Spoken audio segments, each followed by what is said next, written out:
everybody. Welcome back to Just Getting Started. It's going to be that kind of show today. I have Marshall Faulk on with me. We're going to start getting right to the heart of the matter. We're having issues, in case you think it's a wonky show, with reception. Marshall's also chomping on potato chips, and he looks like the CIA is keeping him some weird, like, sleeper cell I'm in the black Dubai. I'm in the black site. You do. You look like you're like George Clooney from Syriana, and you're about to go and throw down with some terrorists. What's going on, Marshall? Where are you? Nothing, man. Nothing. I'm in a little cave. You know, I'm on a little retreat, playing some golf, getting a little R&R. You know, it's much needed. Much needed. I work hard, Sue, so I deserve to like treat myself. I deserve to run away from my kids and hide. Can I come? Can I come? I have to wrap this up and get back to Little League. I dropped my kid like unattended at Little League practice. Let's just hope he doesn't swing around and crack himself in the head right now, because I'm not there, because I'm talking to you. Oh, I want to come. I want to go play some golf with you. What's your handicap these days? I can't tell that. I can't disclose that. Come on. I can't, for gambling purposes only. I cannot disclose that. People are always trying to hustle me. It's just you and me, Marshall. It's just you and me. Not. No one's listening. No, it's not. I have a problem with golf. I don't like people watching me, so I'm always like, all right, turn around, and then I'll hit. It's like it's the pressure of standing over the tee, and I'm like, okay, I'm ready. And I get there, and I'm like, okay, just look away. Is that wrong? No, that's the beauty of it. It's when you become better. That's all you do is you want people to see. Like golf is literally a show-off sport. You're by yourself. It's you and the ball, and you want people to marvel over how close you get to the hole when you make the putt, how far you can hit the ball, and in reality, things always go wrong.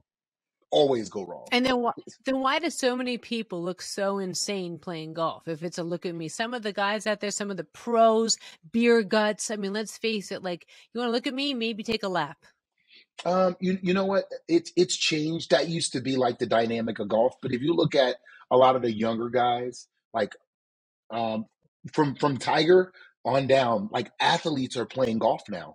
Like there's so many athletes. And this is case in point, J.R. Smith, basketball player, NBA basketball player, goes and plays college golf. I mean, it is. But you know, ever since I took up this sport, it has been something that it grabbed me, and I became addicted to the imperfection of searching for perfection. You know, you can never, ever get it right. And then when you get it right, you always start thinking about how better you could have gotten it. It's crazy. That sounds like the title of a book, The Imperfection of Searching for Perfection. Like, what is it exactly about golf that you think is so fascinating? Like, talk to me about how somebody who's played in the National Football League at the very highest level restarts a secondary love in golf. Yeah. I actually started playing while I was in the league. And what I always tell people about golf is golf actually made me a better athlete. It made me a better professional, for the simple fact that, Suze, it taught me how to accept when things go wrong. That it didn't mean, if you fumbled a ball as a running back, it didn't mean you were a fumbler. It happened at one time. Like good golfers great golfers hit bad shots. But you get back into your routine and you swing away with the confidence that that's not going to happen again. I think I don't think, unless you played golf, you didn't understand in Tin Cup, when Kevin Costner, he kept dropping the ball and hitting another one, dropping the ball and hitting another one. It's because you have to believe in yourself that you can get it done. And I don't care if you hit every ball in the water. It's just about, I knew I could do it. I did it. Who taught you how to play golf? Well, first, it was a guy named Brad Mays. When I lived in Indianapolis, I lived across the street from Eagle Creek Golf Course, and this guy named Brad Mays, and this was the best thing. I was at a golf tournament, actually Eric Dickerson's golf tournament. Tommy Armour III bet me $100. He's like, "Oh, you just won Rookie of the Year. I bet you can't hit this golf ball." Suze couldn't get it off the ground. How'd that feel? And I used to always, I thought golf. I was for real. Listen, and I'm gonna say this, I thought golf was a wimpy sport. I thought it was for like nerds. I'm gonna be honest with you. I was like, oh, and who plays golf? And once I understood and I got into it, I took lessons. Um, Brad literally took me on the range for like months before he would allow me to play. And then I went out and I played. I was like, this is fun. And it had me right there. I had all kinds of contraptions in my house, in my garage, I would buy all kinds of stuff to just to try to get better. What kind of parallels are there with golf in the National Football League? That I'm gonna say that the only parallel that there is they both will humble you. In the National Football League, you can and will be humbled. I look at a Tyreek Hill. It's like you're having you listen. You were it in Kansas City, but when it came time to get paid, it was like Devontae Adams. Hey, you got to go. Ryan Tannehill. He's taking them to the playoffs, and all of a sudden they drafted another quarterback, and now Ryan Tannehill is letting people know, hey, I'm not. It's not my job. This sounds familiar. It's not my job to tutor this, to mentor this guy. That sounded like Brett Favre, right? Remember when Aaron Why Rodgers? do they all say job. that? They sound so crazy when they say that every time. Because most quarterbacks are so sensitive to competition. They can't deal with competition. They need to know they're the only one, and that's it. They don't want competition. It's crazy, though, because I was listening to Kurt Warner talk about it this week. And again, nobody in the world is as giving as Kurt Warner is. I mean, talk about the humblest man in the world, but he keeps scratching his head. He's like, you should have enough confidence in your play that it is okay to bring someone along, to have that kind of karma in the world. And every time it's the Brett Favre, it's the Ryan Tannehill, these guys are like, they forget that at some point somebody may or may not have helped them out. I kind of feel like someone always helps somebody out along the way. Kurt was one of the few guys, and I don't think people remember this. When Denny Green was the head coach, Kurt was in Arizona. Matt Leinart wasn't ready to play, but they wanted to play Matt Leinart. And then when the game got into winding moments, they wanted to put Kurt in. And Kurt was like, he was coaching Matt Leinart. And it came from, and I was this way too. I remember being in St. Louis with the Rams, and they kept drafting young running backs. I'm like, hold on, wait, I won MVP. They drafted a running back in the first round. I'm like, I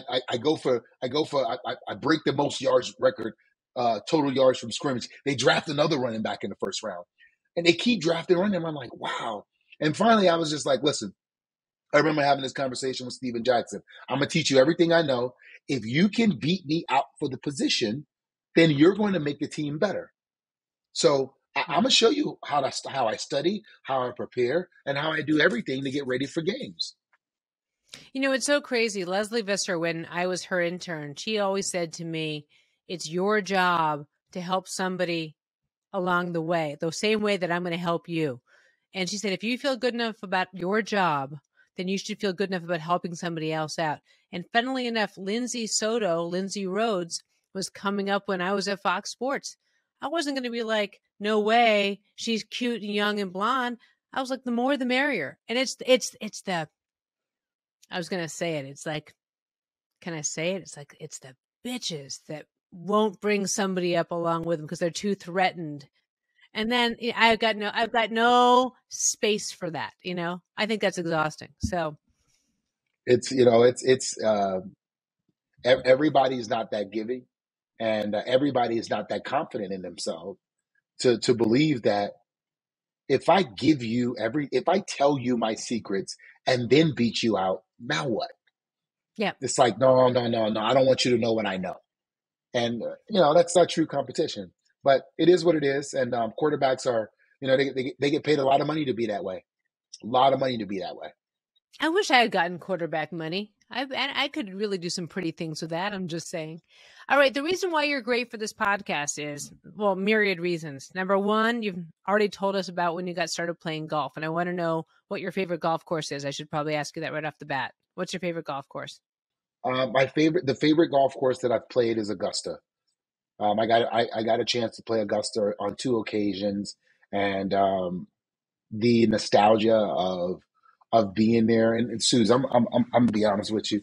You know, I didn't. I'm from the South, and you know, you see racism and you see stuff the way it is. But I remember walking into the restaurant there, and you know, like the help the people that's working there, like they still dressed up in like plantation gear, like the way Sure. the plant. When you see it on the movies, when they show like old plant, pretty much everybody in there that's serving you, they're black. And so when I walked in and they saw me, it was like, wow. I mean, this is like Tiger just won the Masters. There was no Condoleezza Rice. There was no black members. Women were still not allowed there. It was like it was then, and I think it was like '99. Yeah, maybe '99, 2000. And I'm not talking like it was like No, this 40 is years not. This is ago. not Uh, exactly. This is not the civil rights era. Uh-huh. it was unbelievable to watch them look at me not just as an athlete or someone who they've entertained, but to see someone of color there dining who they were serving, it was like, yeah. What was that like for you? Um, you know what? I didn't even think that I didn't think anything of it at the time, but we stayed. I forgot which cabin I stayed in, but we stayed on property, and woke up the next morning, and I just started to think about it. I was like, man, hmm, this is there's something this is different, and it is. It's very much so. What was it like for you growing up in New Orleans? Tell me about your childhood. Suze, you know, I lived a very good life, um, and we were poor. We didn't have much. Me and my 5 older brothers, we lived in like a 3 bedroom house. And my mom busted her butt, and I didn't know all of this growing up. I'll be honest with you, yeah, and I knew we lived in like impoverished, you know, because I grew up in the projects and housing, desire housing projects, but I didn't realize how poor I was until I went to college. I didn't know. Like I went to college with $200 and 2 duffel bags full of clothes. Went from New Orleans to San Diego State, and I met my roommates. All 3 of them had cars.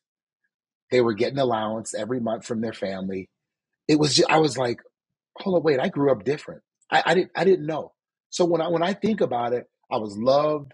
My mom busted her butt and made sure that we had, and I didn't want for anything at the time, you know, other than looking at TV, dreaming of having things. That's it, you know. And I felt like all kids did that because that was TV. Everybody wanted what was on TV. But not until I got to college did I realize I grew up poor and like impoverished, and I didn't realize what my mother accomplished because I was the youngest. She sent me off to college. Everybody was out of the house, and I was like, this woman is something special. I'm talking. She had my oldest brother when she was 14. Dropped out of school in like 10th grade, and provided for us and taught us how to be responsible adults. You know, like having a woman raise 6 boys, that's hard. That's hard. And so when I think about my life, man, people getting killed, guns, drugs, violence, all of that was around me, but I grew up in a loving home and with a loving family. And I feel like I grew up the way I should have grown up because it taught me all the values and morals that I have today. I can't even imagine how many jobs your mom juggled. Oh my God, it's I'm talking 2 and 3 jobs, 2 and 3 jobs at times, Suze. It was unbelievable. Uh, 2 and 3 jobs. So, what was your introduction to football? How did you get into it? When I grew up, I was not supposed to play football.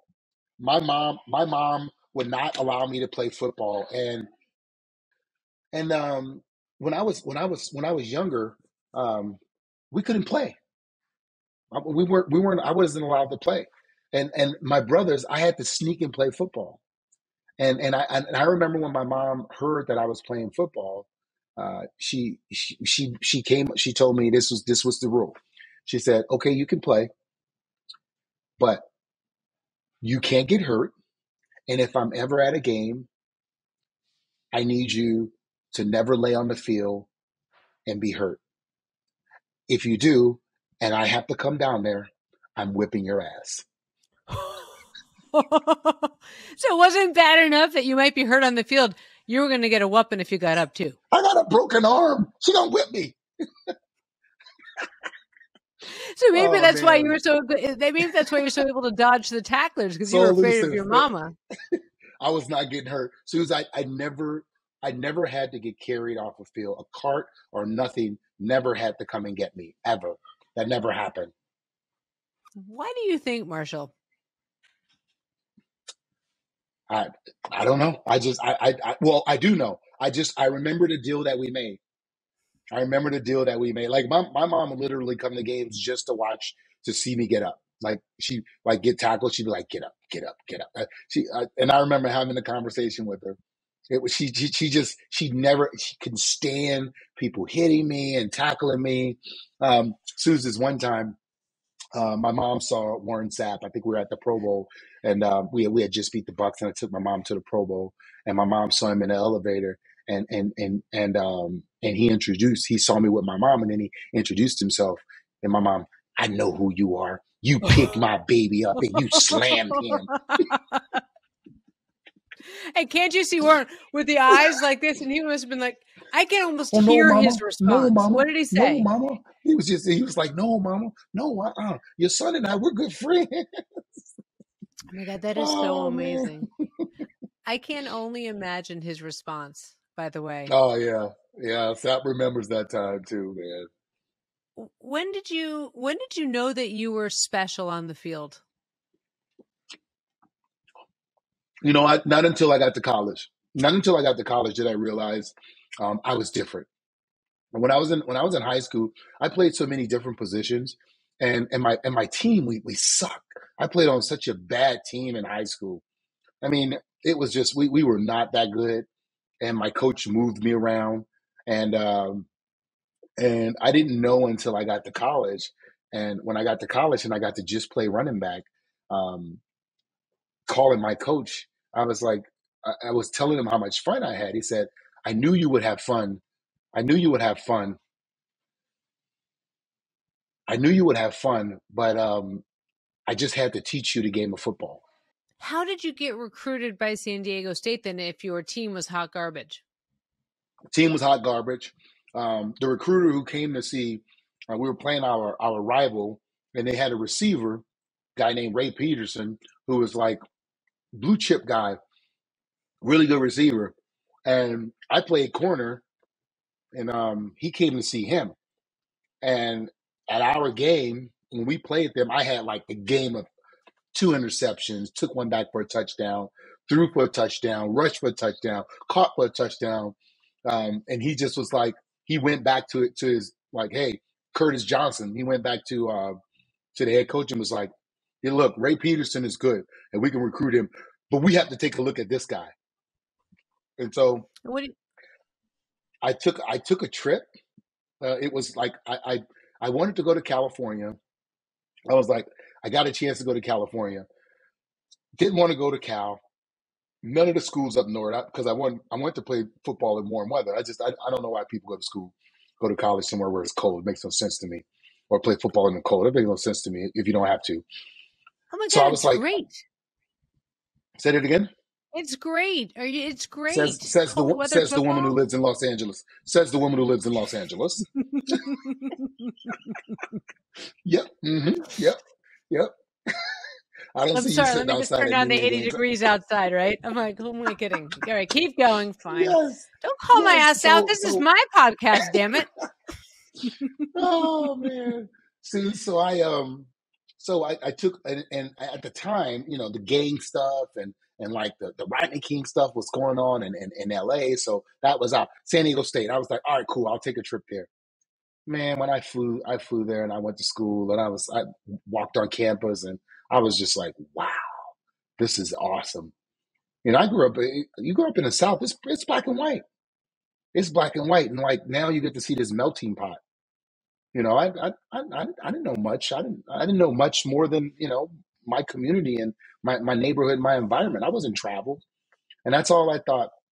I remember, and I can't remember who told me this. Somebody was like, make sure you go to college in a city that you want to live in because the connections that you make, they go far. And I was like, I want to live here. And What was it? What was it? What was it that got you? Probably the diversity. I had never met other than white and black. I had never met another race and never seen. And San Diego is such a melting pot. That campus, it's awesome. It's and it wasn't even about football for me. It was just I wanted to get away from the South and see something different. Marshall, so many kids from your neighborhood didn't get a chance like that.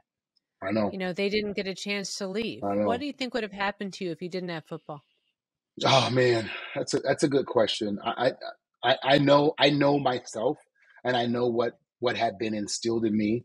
I was going to be successful at something, and whatever I would have chosen, I would have been successful at it. I know that for a fact, but I can't put my finger on it. If it wasn't me playing sports, then it was going to be me in the capacity helping kids use sports as an avenue to get to where they want to get to in life. Because that's all I kept thinking about.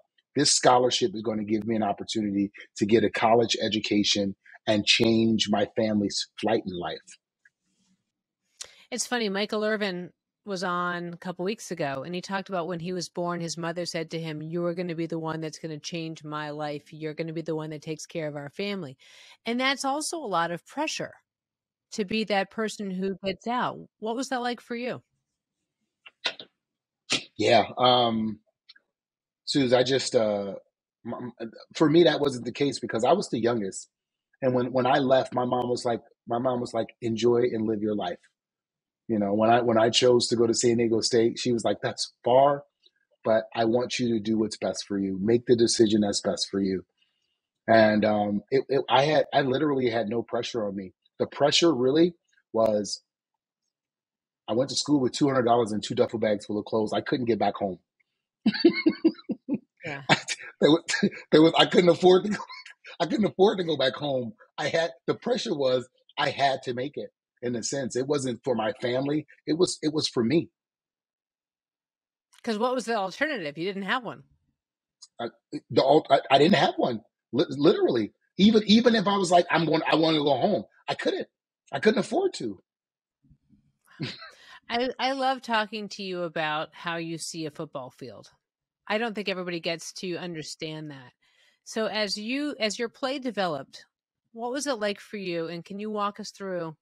Yeah, the game was kind of in slow motion to me. I was fortunate enough to be taught the game of football at a young age, and I wasn't the kid just running with the ball, just running just to run. I ran, and I've had these conversations with Rich many a times. The connectivity of my eyes and my feet, and it's like I had to see it for my feet to take me there.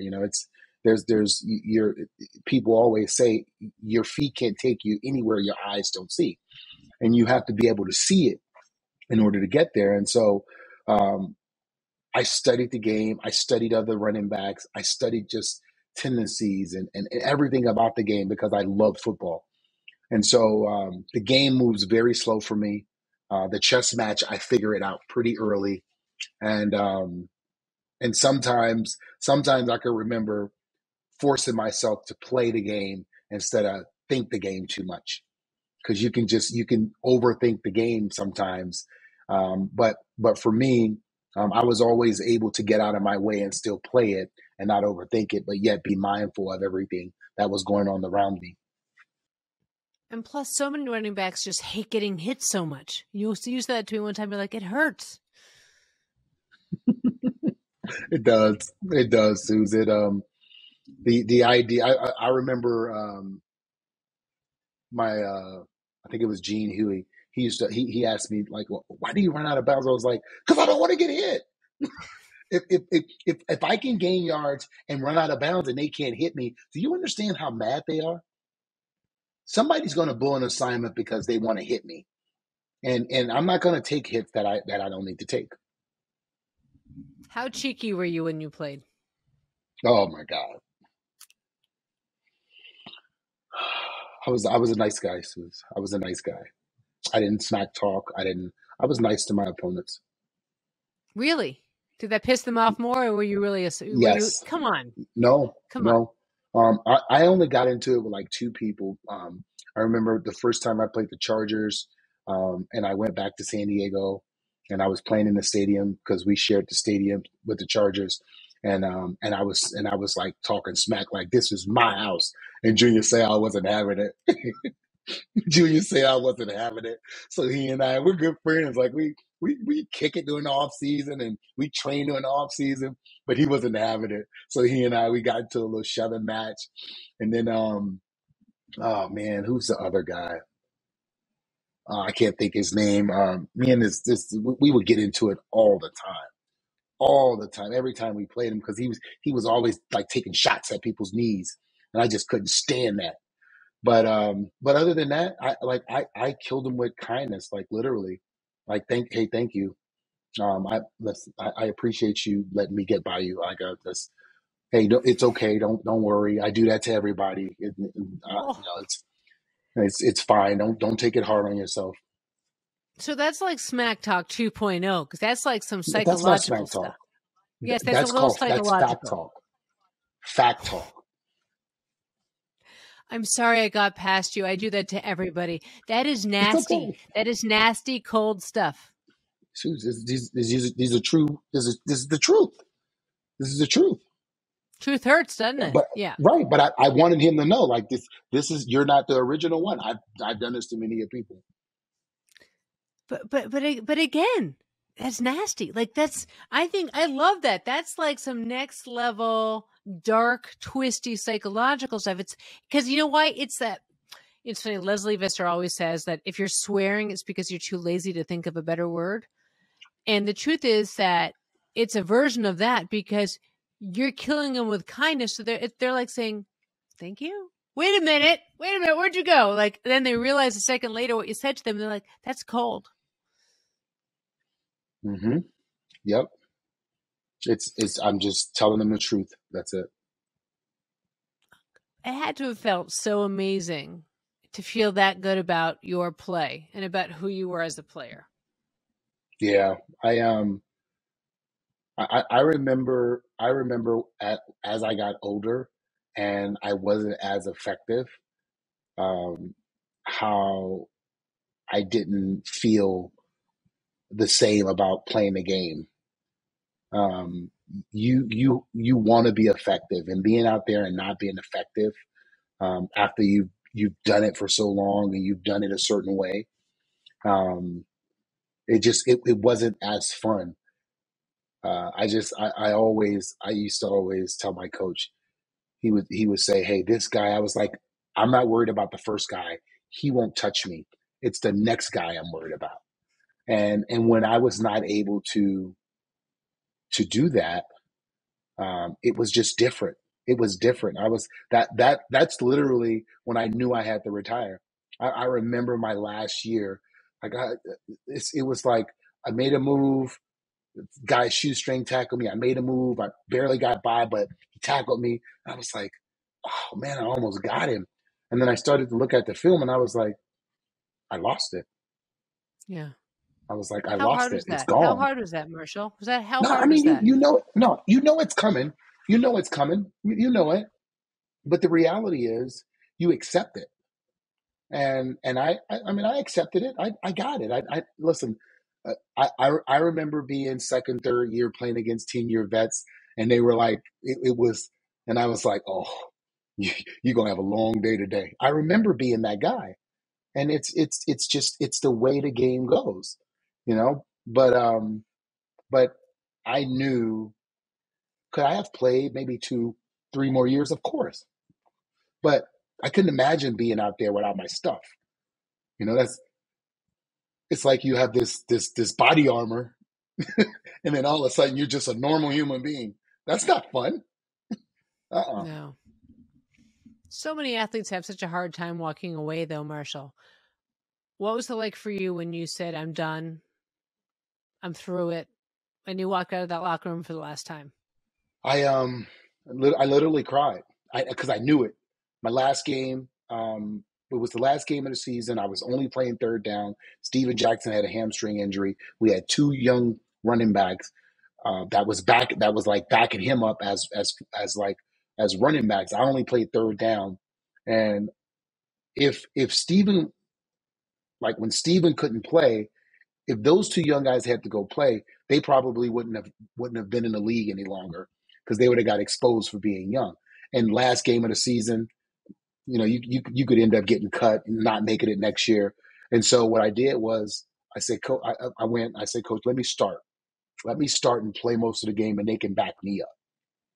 And I hadn't played a whole game, and I played a whole game. We're playing the Dallas Cowboys, and we're in Dallas, and we beat them. And I remember sitting in my locker, and I knew that was it. I was like, that was it.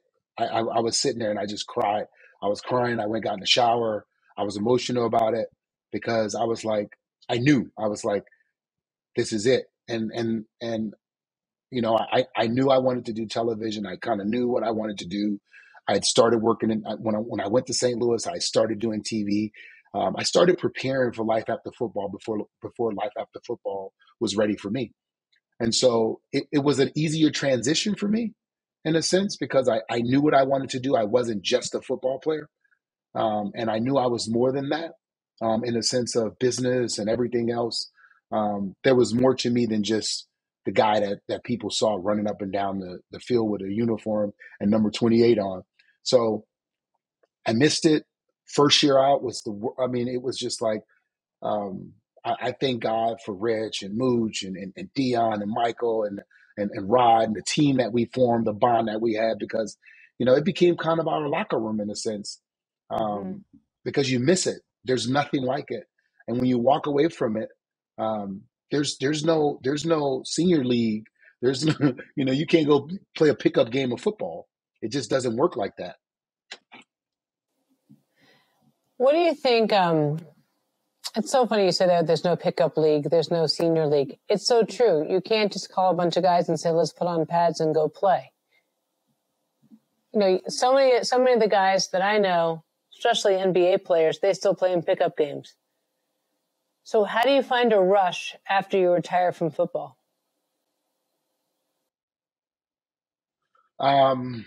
There's no rush. I found something different in television.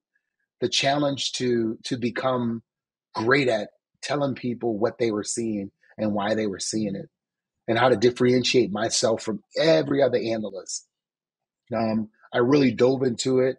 I would ask Rich about being, I didn't want to just be an analyst. I wanted to be a journalist. Like I wanted to get better at the stuff that they do, being able to write your own stories, reading a teleprompter, writing your own lead-ins, doing interviews, leading into the interview, wrapping it after the interview.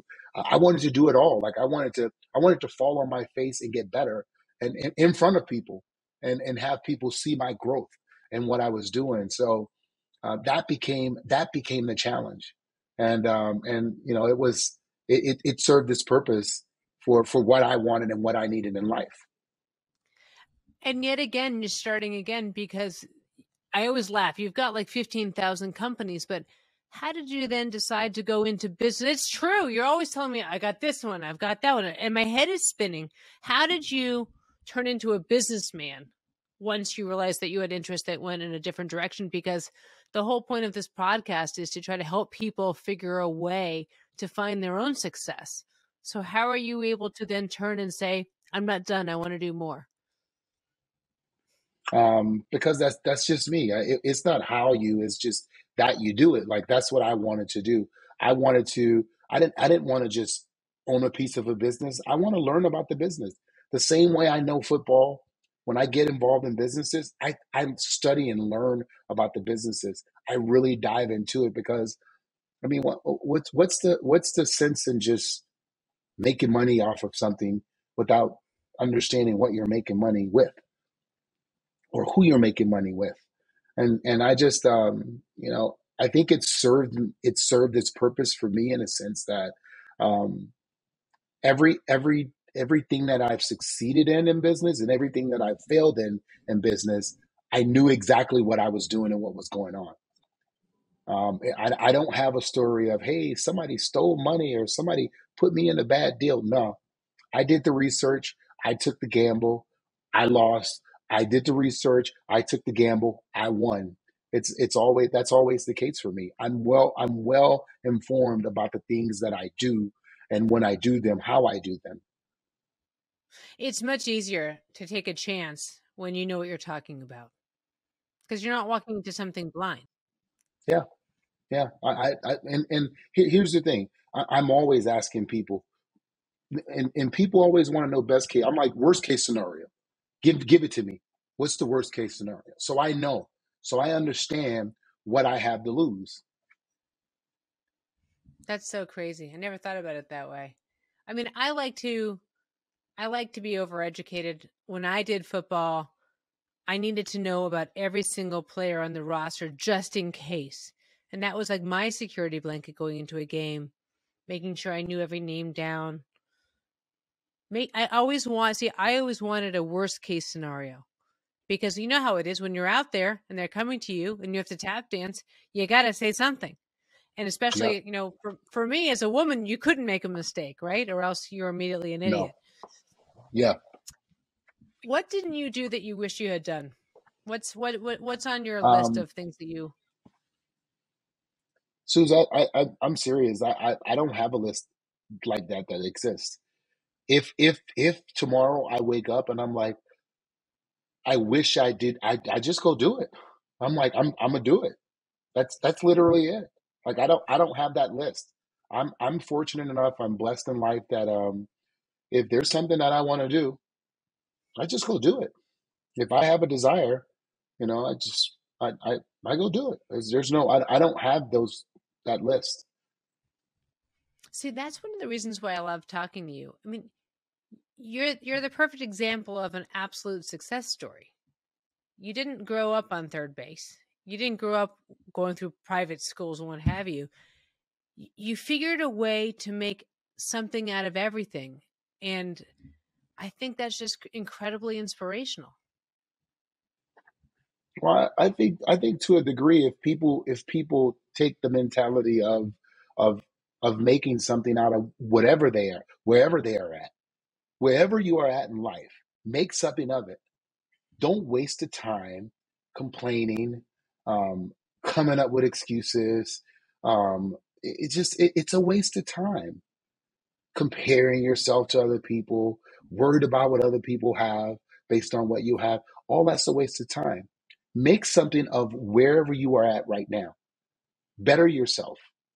Take a step or two forward, and just allow yourself to, instead of holding yourself back because of the circumstances and situations. I mean, that's exactly it. You could have gone in so many different directions. You could have been one of those kids that stayed behind and worked the streets. You could have done just about anything, but you had the balls to take a chance on yourself. Yeah, and that took me all the way to San Diego State. Um, it wasn't like they were a powerhouse school or anything like that. I just I knew that I wanted something different than my environment, and I meant to put myself in a situation, because I could have went to LSU and probably been home every weekend, but that's not that would not have been good for me. What I did, I put myself in a situation that if I really wanted to succeed, then it was there for me, and it You and it know, didn't have to be football. Well, what could it have been? It could have been anything. I could have just went straight into business, but I was going to succeed at doing something. And I knew, I understand that, your environment doesn't always hold you back, but I had seen my environment hold a lot of people back. And so I wanted to make sure that that was not a deterrent for me being successful. I can only imagine, too, how much more difficult it would have been for you if you'd gone to LSU, because when you're the local star and you're that close, got a lot of people knocking on your door and a lot of people thinking that you owe them something. And I bet you anything, that distance that you put between yourself and a whole crowded home probably saved you a whole lot of heartache. Yeah. I mean, I was one of the first athletes to leave the state, go somewhere and be successful. Most players don't leave the state. LSU is like it. That's where you go. If you grow up anywhere in Louisiana and you're a top athlete, you go play sports at LSU. That is the culture. But I knew it was too close to home, and I needed to be further away from a lot of the distractions that I grew up with. What was it like the first time you bought your mom something really special? The first thing I bought her was a house. And, being able to, I remember it like yesterday. It was like July 30th, 1994. I just signed. I'm headed to camp. And having a phone call with her, telling her she'd never have to work a day again in her life. Like retiring your mom, watching my mom bust her butt, watching her when she came home at night. I'd bring the tub of water so she could soak her feet, massaging her legs and stuff like that. Like understanding the sacrifice that was made for me to be in a position that I was in. And I tell people this all the time. Listen, and you might want to tell your kids this, they don't understand that they're going to have life a certain way. And I say this to my kids, you're going to have life a certain way, but understand the sacrifice was made. And I knew, like, I have the life that I have because the sacrifice was made. Like my mother made a sacrifice. Like she put it all on the line, and we didn't want for anything. We always had food. We always had a roof over our head. Always had clean clothes. I'm trying to tell my kids every day that I'm sacrificing more than they want to know about, and they don't seem to give a what. So I'm just saying, maybe you ought to roll in and give them a little speech. You can't. Coop ain't trying to hear that. Coop ain't trying to hear that. What? Coop's too busy worrying about his rotisserie, and he's too worried about getting back out to his batting tee outside. And mom, what time is soccer? And mom, can I have that Lego? And mom, and Xander. I mean, well, Xander, that's a whole nother podcast. But yeah, my kids, I keep telling them, that there were sacrifices made, and they keep telling me what time's dinner. I'm like, I'm not the one making it, so don't ask me. Hey, before we go, I'm telling you about one of our great sponsors, and I'm going to have them send you a little package, if you know what I mean, because it's a men's product, and you know how it is with Rich. Nice. Marshall, I have to like make sure Rich takes care of himself. Like that pretty face doesn't just take care of him. I know you think Rich is just an Adonis and like a supermodel. Tom Brady, Rich Eisen. When you think of Hawkeyes, I get it, right? You think that skin happens by itself? It doesn't. Listen, your husband can't wear a white shirt without getting a stain on it to save his life. I understand. I mean, it's an Eisen trait. It's an what? The Eisens are. I mean, my mother-in-law is probably going to hear this. I'm going to get a phone call, but his dad could not get through a meal without something on the front of him, and Xander has inherited this from his dad. You're right. How many times do you see Rich get up from the table? Every time. Sure. The one thing Rich has every time. The one thing Rich has is good skin. And I say to him all the time, like, you're so lucky you've got gorgeous skin. But now I have a product for him from T. Chanley. And I'm going to tell you about it really quickly because it's great. It's a box of stuff that comes, right? Because, Rich can't be bothered. It's got to be laid out in front of him. Okay, guys? So this is called Teach Handling, and I love it because it's easy for guys. It comes in a box. There's a whole level 1 system. It's the best way to get this done because, guys, Marshall, do you take care of your skin? It's pretty. I do. I once a month I get a facial. I put my little eye cream on at night. Yeah, I you make do. sure that when I go out in the sun, when I golf, I put my block on. I take care Yeah, of you my do. skin. Yeah, because you've got some pride. You know that you gotta. That's your looker, right? That's your That's moneymaker. it. That's it. So Teach Hanley it's a daily face wash to get all that grime off your face from playing golf, right? Because that sunblock is nasty. It's a twice a week exfoliating scrub to get rid of dead skin cells, a moisturizer with SPF 20, because as Marshall said, you gotta protect yourself. You got to keep yourself in the show. And a PM moisturizer to help your skin stay hydrated and healthy throughout the night. It's great, and I'm telling you right now, Rich looks 5 days younger. I mean, maybe not 5 years younger, but then Taylor keeps telling him to shave the beard off. I'm like, no, mommy likes the beard. Otherwise, he looks like Boy Wonder without that beard. So we got to keep it on. Hell no, she ain't. So anyway, no, well, the boss, I listened to her. So listen, guys. Teach Hanley. It's great because you can subscribe because I don't know, Marshall, men are idiots and they can't remember to subscribe to this stuff. If you subscribe, it comes in the mail. You don't have to worry about it. If you subscribe, you're going to get 20% off the retail price, free shipping, monthly deals, money back. You don't have to take my word for it. You should. Marshall will tell you, I know a lot.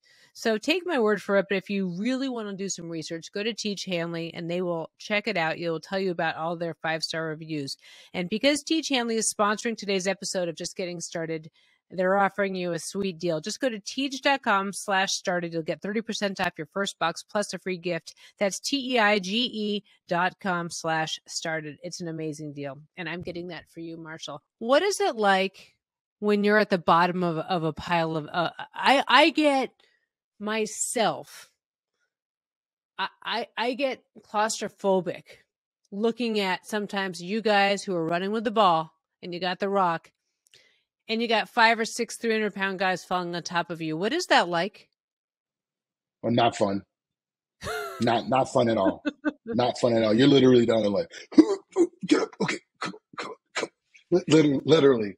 And I mean, because usually as the running back, you're at the bottom of the pile, and it's the defender on you, your offensive lineman on him, another defender on top of him. So, I mean, it could be anywhere from 600, 700 pounds on top of you.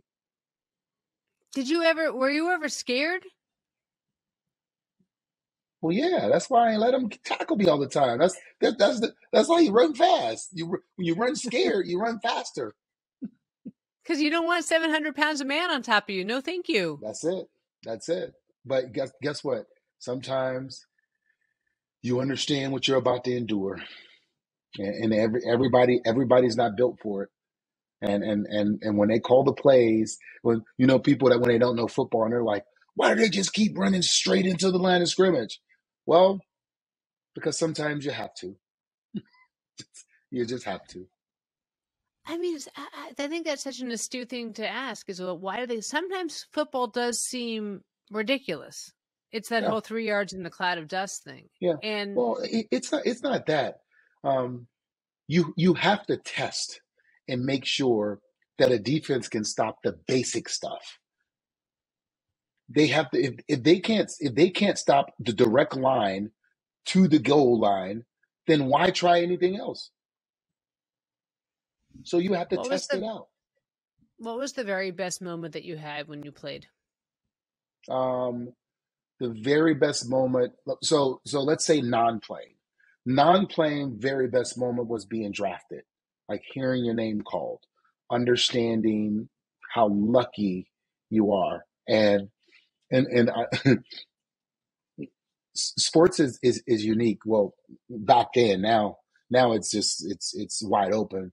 And in this sense, and what I'm about to say, you understand. I started playing football when I was 5. I didn't get paid for it till I was 21. It's a lot of sweat equity. It's a lot of sweat equity that you put into the game, And sometimes people play not knowing that you are going to get paid. You just play for the love of the game, for the fun of it. And so to hear your name called, it's that moment in time, it changes your life. And not only does it change your life, it changes people's perspective of you. And so you have to learn how to deal with that. And you have to learn how to deal with what comes with that. And a lot of times when you're like me, humble beginnings, housing projects, didn't have much. There's a lot of accelerated learning that you have to learn that comes along with it. And sometimes we don't have the tools to deal them, or we're not equipped. And that's why you see so many guys not succeed, because they don't have the necessary things in order for them to go out and succeed. What was the toughest thing to learn? How to say no. It's hard. It's hard saying no to the people you love. Telling your siblings, people close to you, because when your contract gets announced, you can't say you don't have the money. You can't be like, oh yeah, no, I ain't getting my check. Oh yeah, no, you can't. You can't lie, Susan. It's out there. You can't lie, and it starts to alienate you in a sense. If you're not comfortable with who you are, you literally can lose perspective of people's perception of you. It's like, well, they only call me for money. They don't really love me. They don't really care about me. And you can start to have, if you don't have a good core of people around you, you can become isolated, and life can become harder. Now on the field thing, winning the Super Bowl. Yeah, winning the Super Bowl without a doubt.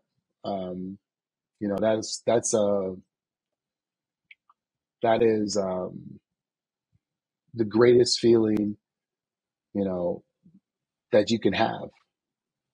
All the other accolades that you get, fine, but winning the Super Bowl, that is.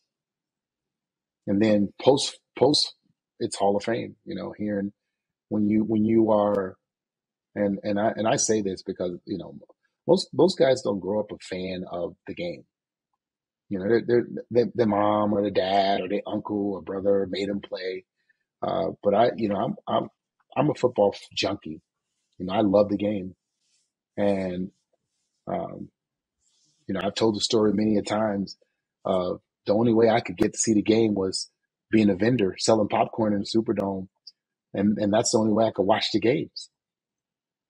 And when you do stuff like that, it's like I'm finding ways to get into the games, to watch the games, and then lo and behold, I am now the entertainment in that game. And then the guys that I was doing that to watch are friends of mine. And those guys that are in the Hall of Fame that I looked up to, I tell Ricky Jackson all the time, like just the relationship of for him to consider me a friend. And I idolize like what those guys, Sam Mills, Vaughn Johnson, like those guys playing, to have a Jerry Rice, me watching him, or a Dion or a Michael, they were before me, and I got to watch them. And now I can call them friends of mine. And you just don't get to do that in life often. And you can say, I watched you play while I was giving change for a 20. There you go. Yep.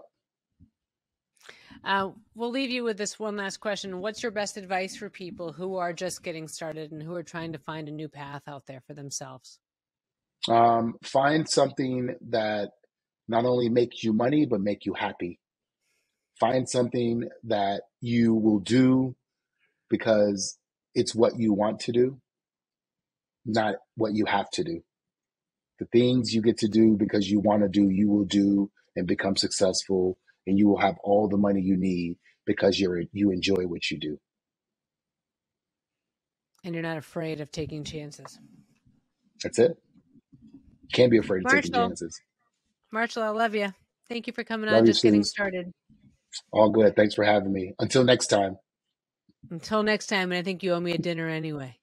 I owe you so much, and I am going to make sure I pay up. Good, because I'll hold your ass accountable. I hope you all enjoyed that conversation with Marshall Faulk as much as I did. Next week, we're going to change pace and talk to Dave Mandel.